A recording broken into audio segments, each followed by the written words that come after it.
এত ভালো কাজ করে এরা ব্যাংকে দেখে শুভকবিতা এরা লোন তুলেছেন সবচেয়ে বড় কথা। Anandadhara mission 2024-25 overall performance Malda জেলার প্রথম গাজল ব্লক।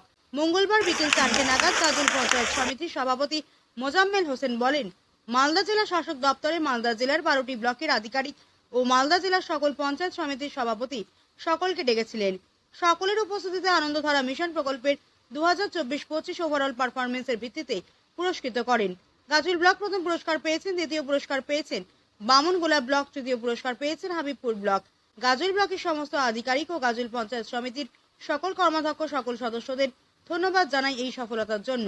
আজকে আমাদের গাজল ব্লক প্রশাসন এবং গাজল পঞ্চায়েত সমিতির যৌথ উদ্যোগে আগামী যে চোহা যেটা আমরা বকরিদ বলি সে সম্পর্কে মিটিং ডাকা হয়েছিল। এটা অ্যাকচুয়ালি শান্তি বৈঠক বলা যায়, বরাবরই এটা আমরা করে থাকি। এই মিটিংয়ের গুরুত্ব এইটুকুই বলবো যে আগামীতে আমাদের মুসলিম ধর্মাবলম্বী লোকেদের যে ধর্ম অনুষ্ঠান সেটা কীভাবে শান্তিপূর্ণভাবে এবং সুন্দরভাবে করা যায় তার জন্য গাজলের দীর্ঘদিনের সুনাম আছে, খ্যাতি আছে। আশা করি গাজলের নাগরিক সচেতন নাগরিক আমরা খুব সুন্দরভাবে পালন করবো, নিজে করবো এবং অপরকে করার সাহায্য করবো, এটুকু বলা এবং শান্তির বার্তা দেওয়া, যাতে কোনো বিশৃঙ্খল ঘটনা না ঘটে, কোনো অপ্রীতিকর ঘটনা না ঘটে সে বিষয়ে আমরা বসেছিলাম।